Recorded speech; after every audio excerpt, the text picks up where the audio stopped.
రాయలసీమ ప్రాంత ప్రజల వైపు నుంచి, ముఖ్యంగా కడప జిల్లా బిడ్డల వైపు నుంచి మా హృదయపూర్వకమైనటువంటి స్వాగతాన్ని,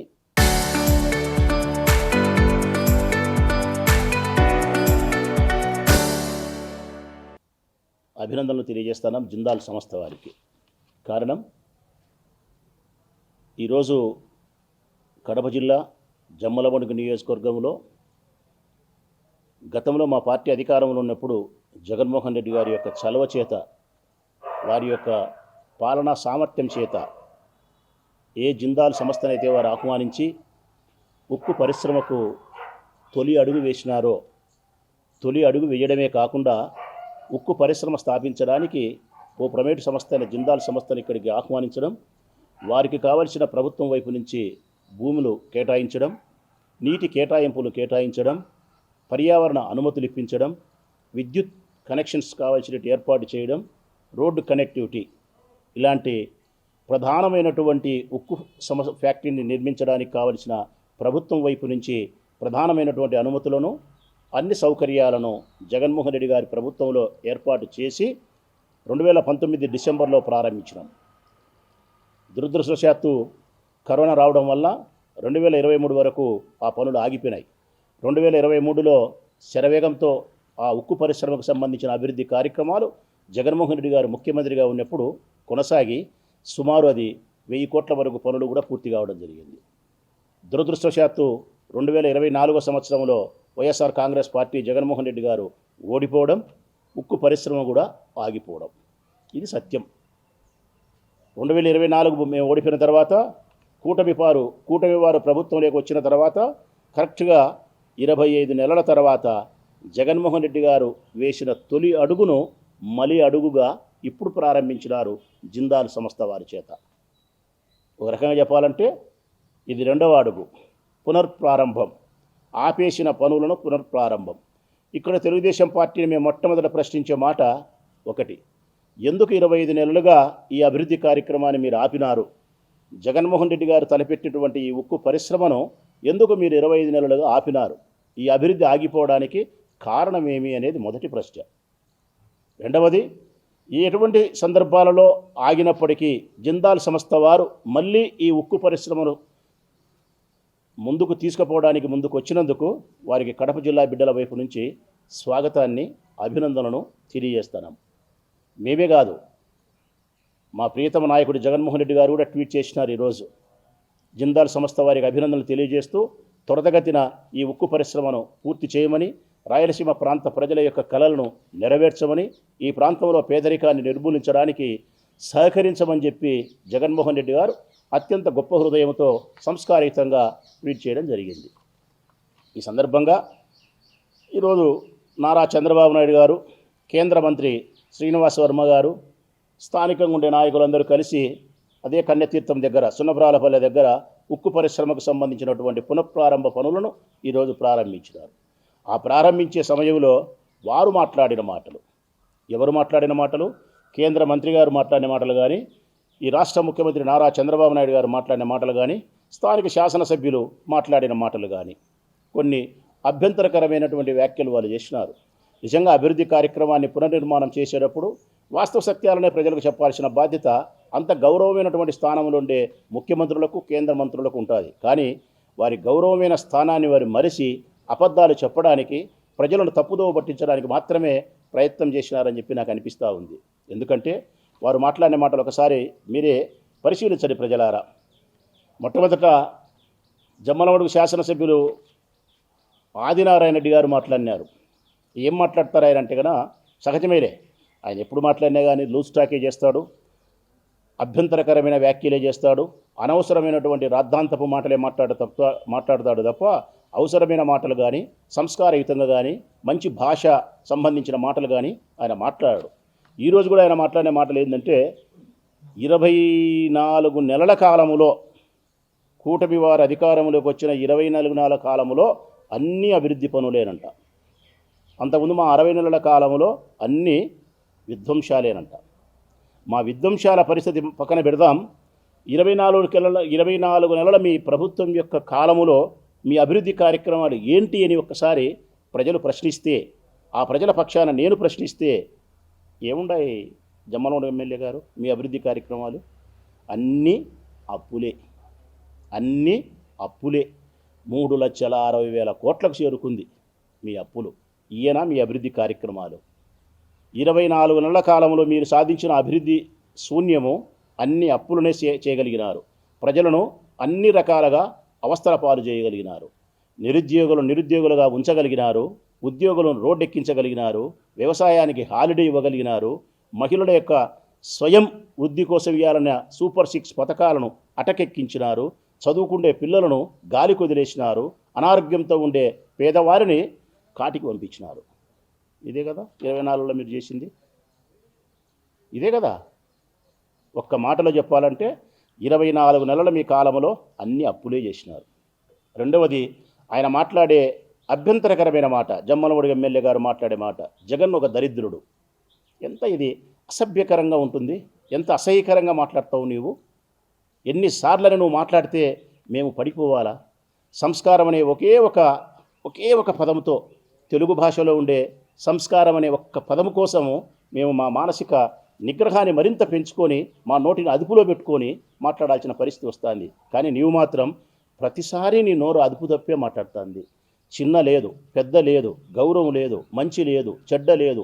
నీ నోటికి ఎంతొస్తే అంత మాటలే. జగన్ దరిద్రుడు అన్నదానికి మా వైపు నుంచి నీకు చెప్పే మాట, నీ బుద్ధి దరిద్రపు బుద్ధి ఆదినారాయణ రెడ్డి గారు. నీ బుద్ధి వంకర బుద్ధి, దరిద్రపైన బుద్ధి కాబట్టి నీకు అటువంటి మాటలు వస్తూ ఉన్నాయి అంతే, అంత తప్ప మరొకటి కాదు. ఇంకొకటి కూడా ఆయన మాట్లాడేది ఏం మాట్లాడతాడంటే, అభివృద్ధి చేసే ముఖ్యమంత్రి కావాలా, ప్రతిరోజు కుక్కలాగా వాగే జగన్ కావాలా? ఇది హర్షిస్తారా ప్రజలరా? అభివృద్ధి చేసే ముఖ్యమంత్రి కావాలా, అభివృద్ధి నిరోధకుడైన జగన్ కావాలని చెప్పి నువ్వు ప్రశ్నించింటే గన స్వాగతించి నీ మాటకు సమాధానం గౌరవంగా ఇచ్చింది నేను. ఇదిగో మా జగన్మోహన్ రెడ్డి అభివృద్ధిని ఈ విధంగా చేసినాడు, నువ్వు అభివృద్ధి నిరోధకుడు అని మాట్లాడినావు, మీ చంద్రబాబు నాయుడు అభివృద్ధి ముఖ్యమంత్రి కాదు, ఇదిగో ఈ తప్పులు చేసినాడని చెప్పి రాజకీయ విమర్శకు ప్రతి విమర్శగా నేను స్పందించిందను. కానీ నువ్వు మాట్లాడింది ఈ రాష్ట్ర మాజీ ముఖ్యమంత్రిని పట్టుకొని కుక్కలాగా మాట్లాడే జగన్ అంటావా, దరిద్రుడు అంటావా, వాడు అంటావా? మరి నీకు నోరే మాకు నోరే, నీవు మీడియా ముందే మేము మీడియా ముందే మాట్లాడేది. మరి చంద్రబాబు నాయుడు మేము మాట్లాడచ్చునా? నరేంద్ర మోడీని మేము మాట్లాడినామా దరిద్రుడనో, చంద్రబాబు నాయుడును ఇంకొకటనో మాట్లాడినామా? మాట్లాడలేదే. మరి మేము మాట్లాడనప్పుడు నువ్వు మాట్లాడుతున్నావు కుక్కలాగా. ఇప్పుడు బాగా చెప్తాను ఆదినారాయణ రెడ్డికి, జగన్ అనే వ్యక్తి కుక్కలాగా మాట్లాడేవాడు కాదు. ఆదినారెడ్డి సింహంలాగా గర్జించేవాడు, కుక్కలాగా మురిగేవాడు కాదు. కుక్కలాగా మురిగే రాజకీయ పార్టీలు, కుక్కలాగా మురిగే నాయకులు వేరే ఉండారు. సింహంలా గర్జించేవాడు జగన్మోహన్ రెడ్డి. అత్యంత ధైర్యాన్ని ప్రదర్శించి అత్యంత నిజాయితీగా తన హృదయంలో ఉండబడినటువంటి ఆలోచనలను, తన మెదడులో ఉండబడినటువంటి అభిప్రాయాలను ప్రజల ముందుకు ధైర్యంగా చెప్పగలిగిన వాడు జగన్. జగన్ పట్టుకొని కుక్కలాగా అని నువ్వు మాట్లాడితే మేము నిన్నేమనాలబ్బా? జగన్ కాదబ్బా కుక్కలాగా మురిగేది, గజ్జి పట్టిన కుక్కలాగా మురిగేది నువ్వే ఆదినారాయణ రెడ్డి. గజ్జి కుక్క మురుగుతుంది కదా, అట్లా మురుగుతుంటావు ఎప్పుడు చూసినా. ఇక నీ మాటలను ప్రతిసారి మేము భరించాలంటే భరించడానికి మా మనస్సుకు నచ్చడంలే.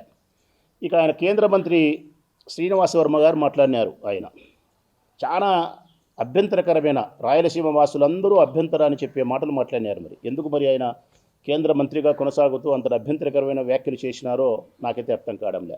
అందులో ఆయన మాట్లాడిన మాటలు ఏంటంటే కనుక, వైఎస్ కుటుంబం కడప జిల్లాకు చేసింది ఏందీ లేదు, వైఎస్ కుటుంబం కడప జిల్లాకు చేసింది ఏమీ లేదనేది ఒక మాటలు మాట్లాడినాడు. ఇంకా చాలా బాధ కలిగే మాట ఏం మాట్లాడినాడంటే, రాయలసీమ ప్రాంత ప్రజలందరూ కూడా వైఎస్ కుటుంబానికి బానిసల్లాగా ఉండాలని వైఎస్ కుటుంబం భావిస్తుందన్నాడు. ఇది నేను తీవ్రంగా అభ్యంతరాన్ని వ్యక్తం చేస్తానా, తీవ్రంగా నేను ఈ మాటను, కేంద్ర మంత్రి గారు మాట్లాడిన మాటను వ్యతిరేకిస్తానా. తప్పండి, మీరు మాట్లాడిన 2 మాటలు తప్పే. కారణం, ఈ రాయలసీమ ప్రాంత ప్రజలు వైఎస్ రాజశేఖర రెడ్డి గారిని తన అభిమాన నాయకునిగా గుండెల్లో నిలుపుకున్నారు.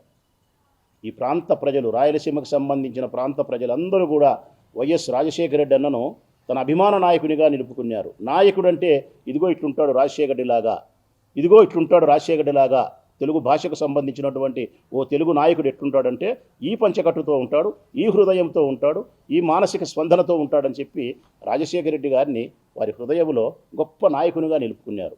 అట్లాంటి మనిషిని పట్టుకొని రాయలసీమ ప్రాంతం అంతా ఆయనకు బానిసలుగా ఉండాలని అనుకునేవాడా? రాయలసీమ ప్రాంత బిడ్డలను తన కన్న బిడ్డల్లాగా భావించిన వాడు వైఎస్ రాజశేఖర రెడ్డి కుటుంబము. కడప జిల్లాకి ఏం చేసినాడంటావా? కడప జిల్లాకి ఏం చేసినాడని ఒక రాజకీయ పార్టీకి సంబంధించిన వైఎస్ఆర్ కాంగ్రెస్ పార్టీకి సంబంధించిన ఓ మాజీ ఎమ్మెల్యేని అడిగేదానికంటే బజార్లోకి వచ్చి ప్రజలను అడిగితే ప్రజలు చెప్తారు. శ్రీనివాసవర్మ గారు, కేంద్ర మంత్రి గారు, ఈ మెడికల్ కాలేజీలు ఈ జిల్లాకు మెడికల్ కాలేజీలు ఎన్ని ఇచ్చినాడు చెప్తారు. జిల్లాకు చేసిన రైతాంగానికి చేసినటువంటి అభివృద్ధి కార్యక్రమాలు చెప్తారు. గండికోటకు నీళ్లు చెప్తారు. పైడిపాలెం ఎత్తిపోతల పథకం చెప్తారు. ఇంకా 116 అభివృద్ధి కార్యక్రమాలను చెప్తారు. ఇడుపులపాయలు ఉండే విద్యా సంస్థ 888 చెప్తారు. ఎన్ని కావాల్సింటే అని చెప్తారు. రాజశేఖర రెడ్డి ఏం చేసినాడంటే, మరి కడప జిల్లాకి ఏం చేసినాడంటే ఎట్టట్లే ఇది పూర్తిగా మీ మాటలు అభ్యంతరకరం. కడప జిల్లా ఎప్పుడైనా అభివృద్ధి జరిగేది రాజశేఖర రెడ్డి గారి కాలంలో. రాజశేఖర రెడ్డి గారి కాలం తర్వాత జగన్మోహన్ రెడ్డి గారి కాలంలోనే అభివృద్ధి చెందింది. మళ్ళీ జగన్మోహన్ రెడ్డి గారు వస్తేనే మాత్రమే అభివృద్ధి చెందుతుంది. చంద్రబాబు నాయుడు ప్రభుత్వంలో కడప జిల్లా ఎప్పుడు కూడా కరువు రక్కసి బారినే పడింది తప్ప, పక్షపాత యొక్క బుద్ధికే బలైపోయింది తప్ప, సబతి తల్లి ప్రేమను నోసుకుందే తప్ప, కన్న తల్లి యొక్క ప్రేమను చంద్రబాబు నాయుడు గారి నేతృత్వంలో ఈ జిల్లా ఎప్పుడూ నోచుకోదు. ఈ జిల్లా ప్రజలకు అది బాగా స్పష్టంగా తెలుసు. చంద్రబాబు నాయుడు మమ్మల్ని శత్రువులాగా భావిస్తాడని తెలుసు. జగన్ సొంత బిడ్డల్లాగా భావిస్తాడని తెలుసు.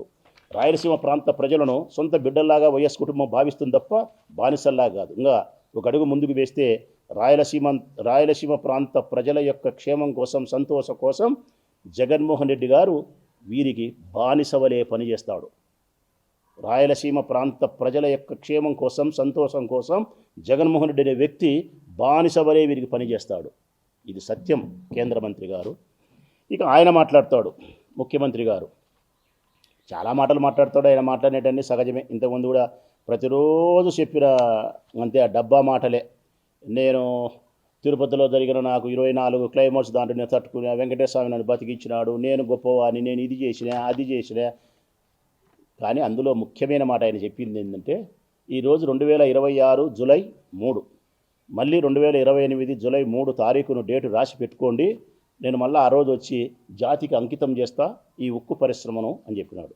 మేము అడుగుతూ ఉన్నాం, కడప జిల్లా బిడ్డలమైన అందరం అడుగుతూ ఉన్నాం, ఎన్ని రాసి పెట్టుకోవాలబ్బా ముఖ్యమంత్రి గారు? ఇదేనా రాసి పెట్టుకోవాల్సింది? గతంలో చెప్పినట్టు కూడా రాసుకోవాలన్నా? కంబాల్ దిన్నెలో ఉక్కు పరిశ్రమను స్థాపిస్తా అని చెప్పి 2018లో రాయేసినావే, అది రాసి పెట్టుకోమన్నావు, రాసి పెట్టుకున్నావు. ఏమైనా నీ రాతలు నీటి మాటలైనాయి. నీ యొక్క రాసి పెట్టుకునే మాటలన్నీ కూడా. సూపర్ 6 చెప్పినావు, ఏమైంది నీ సూపర్ 6? రాసి పెట్టుకున్నాం, అయిందే? అది కూడా నీటి మూటే అయింది. అంతకుముందు 2014 నుంచి 2019 వరకు ముఖ్యమంత్రిగా ఉన్నప్పుడు రైతులకు రుణమాఫీ అని చెప్పినావు, వ్యవసాయ రుణాలు మాఫీ అని చెప్పినావు, రాసి పెట్టుకున్నాం. అది కూడా అదేమైంది? గాలిలో కలిసిపోయింది. అది కూడా నీ జీవితంలో చెప్పిన ప్రతి వాగ్దానము, ప్రతి మాట, రాసి పెట్టుకోమని చెప్పిన ప్రతి మాట గాలి మాటలే అయినాయి తప్ప, నీటి మూటలే అయినాయి తప్ప ఏ ఒక్కటి నిలబెట్టుకోలేదని దానికి 3 ఎగ్జాంపుల్సే చెప్తాను నేను.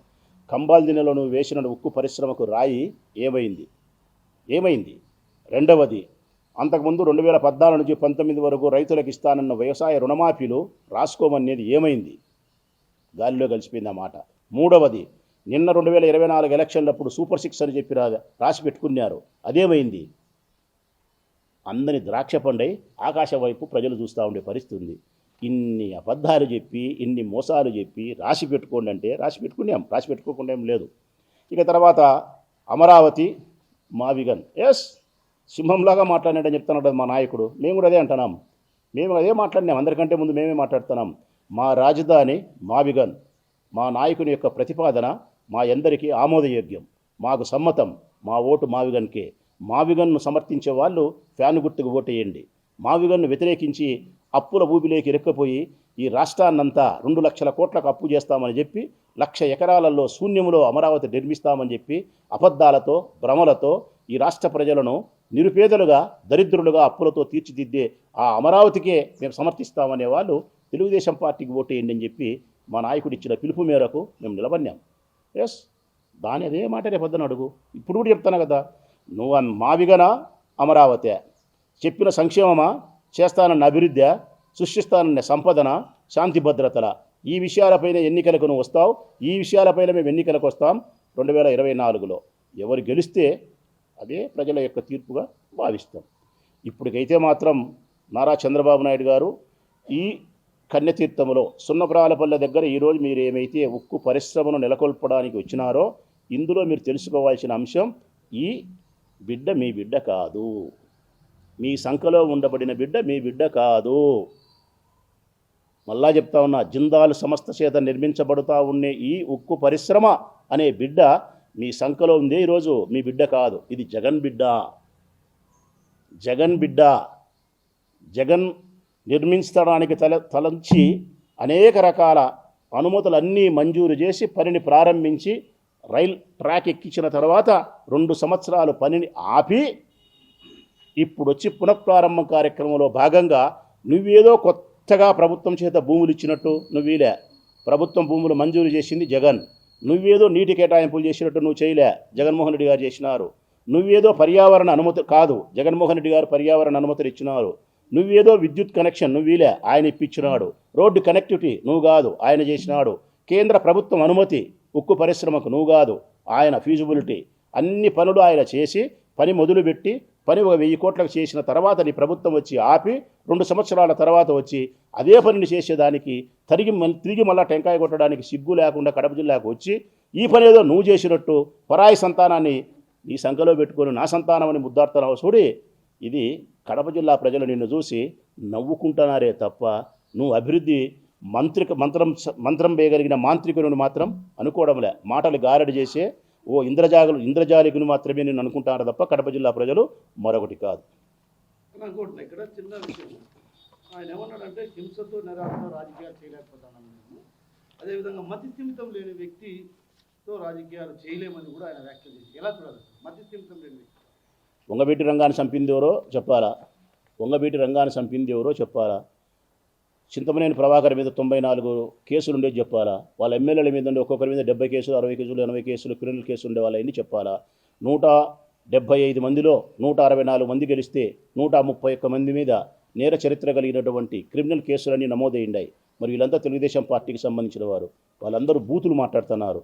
వాళ్ళంతా మహిళల యొక్క వేధింపుల కేసుల్లో ముద్దాయిలవుతున్నారు. ఇట్టటోళ్ళంతా నేర చరిత్ర హింస చరిత్ర పెట్టుకొని మరొకరిని నేరవు హింసని మాట్లాడడం అనేది చంద్రబాబు నాయుడు యొక్క బుద్ధికి తగదు. ఇది నేను సమర్థించలేను. రెండవది ఆయన మాట్లాడే మాట, రెండవది గంజాయి. ఈరోజు ఎక్కడ చూసినా ఆంధ్రప్రదేశ్ రాష్ట్రంలో విశాఖపట్నం మొదలుకుంటే ప్రొద్దుటూరు వరకు టీ బంకులలో టీ దొరికినట్టు గంజాయి దొరుకుతుంది. టీ బంకులలో టీ దొరికినట్టు దొరుకుతుంది గంజాయి. ఎక్కడ చూసినా మద్యం 24 గంటలు ఏరులై పారుతూ ఉంది. జూదం ఎక్కడ చూసినా పేకాడ నిర్వహిస్తూ ఉన్నారు. మహిళలపై అఘాయిత్యాలు అత్యాచారాలు ఏడ చూసినా జరుగుతున్నాయి. లాకప్ డెత్తులు, లాకప్ దహనాలు, అక్రమ నిర్బంధాలు, అక్రమ కేసులు ఇవే ఈ రాష్ట్రంలో జరుగుతుంది. ఇతనా మాకు నీతులు చెప్పేది, శుద్ధులు చెప్పేది, ప్రవచనాలు చెప్పేది, సుభాషితాలు చెప్పేది? జబ్బు కలిగిన వాడు దేశానికి రాజైతే కరువు కాటకాలతో నిండిపోతుందంటారు ఆ రాష్ట్రం. చంద్రబాబు నాయుడు జబ్బు కలిగిన మనిషి, అనారోగ్యం కలిగిన మనిషి. అందుకే ఈ రాష్ట్రం కరువు కాటకాలతో నిండిపోతుంది. జగన్కు మతి భ్రమణ కాదు, జగన్కు అత్యంత శక్తివంతమైనటువంటి మేధస్సు ఉంది. అతనిలో ప్రజలను ప్రభావితం చేయగలిగినటువంటి గొప్ప గుణం ఉంది. అందుకే జగన్ ఈ రాష్ట్రానికి దశ దిశ నిర్దేశకుడు. భావితరాల భవిష్యత్తుకు బంగారు బాట వేసేవాడే జగన్మోహన్ రెడ్డి.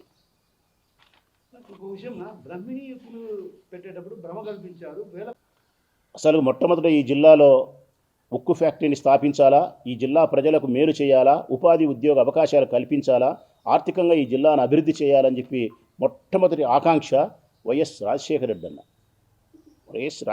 అన్న. జగన్ కూడా కాదు, రాజశేఖర రెడ్డి అన్న మొట్టమొదటి వాడు. ఆయన యొక్క కలే బ్రాహ్మణి స్టీల్ ప్లాంట్. గాలి జనార్దన్ రెడ్డిని ఆహ్వానించి ఆనాడు రాజశేఖర రెడ్డి గారి ప్రభుత్వంలో భూములు కేటాయించి అన్ని అనుమతులు ఇచ్చి పనిని ప్రారంభించి 1500 నుంచి 2000 కోట్ల రూపాయల పని జరిగిన తర్వాత మా కడప జిల్లా ప్రజల దురదృష్టం రాజశేఖర రెడ్డి గారు అకాల మరణానికి గురి కావడం, ఆ పని ఆగిపోవడం. కాబట్టి 2000 కోట్ల రూపాయలు పని చేసి పనిని జరిపించి ఉక్కు ఫ్యాక్టరీని తీసుకురానే ప్రయత్నం చేసినాడు రాజశేఖర రెడ్డిని పట్టుకొని 2000 కోట్ల పని ప్రైవేట్ వాళ్ళు చేస్తే డబ్బు దాచుకున్నారంటే 2000 కోట్లకే దాచుకున్నారని మాట్లాడే చంద్రబాబు నాయుడు మేము సూటిగా అడుగుతున్నాం. అమరావతి పేరుతో 40,000 కోట్ల రూపాయలు 50,000 కోట్ల రూపాయలు పనిచేస్తా 2 లక్ష ఎకరాలలో 2 లక్షల కోట్లతో పని అని చెప్పి కేంద్ర ప్రభుత్వం దగ్గర యాడబడితే ఆడ అడక్కదిన డబ్బులు తీసుకొచ్చి ఇదివరకే 50,000 కోట్లు తెచ్చి స్క్వేర్ ఫీట్ 14,000 రూపాయల చొప్పున నిర్మాణానికి ఇచ్చి నీ బుద్ధిపుట్టే కాంట్రాక్టర్లకు ఇచ్చి విచ్చలవిడిగా సామాన్యునికి సైతం అర్థ విధంగా దాచుకొని విదేశాలలో దాచిపెట్టుకుంటూ ఉండే నీవు మాకు శుద్ధులా?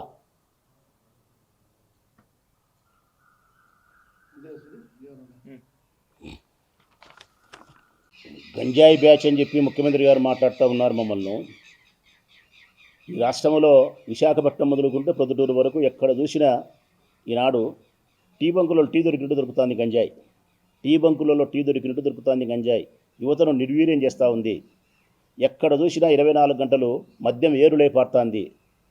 మధ్యతరగతి పేదవాళ్ళ యొక్క రక్తాన్ని పిప్పి చేసి ఆ ఆడవాళ్ళ యొక్క మంగళసూత్రాలు తెగడానికి కారణభూతమైంది ఈ చంద్రబాబు నాయుడు ప్రభుత్వం.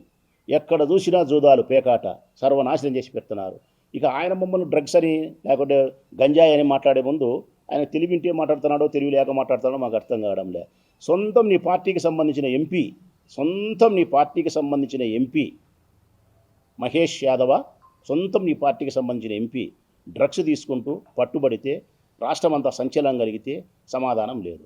నీ ఎంపీలు నీ ఎమ్మెల్యేలు డ్రగ్స్ తీసుకుంటూ జూదాలు నిర్వహిస్తూ ఆడవాళ్ళను రేపులు చేస్తూ అక్రమ సంబంధాలు పెట్టుకుంటూ ఇన్ని బహిర్గతమైతే ఉంటే సిగ్గన లేకుండా మళ్ళీ ఏ విధంగా మాట్లాడతారు ఈ ముఖ్యమంత్రి గారు? మాకైతే అర్థం కాదు.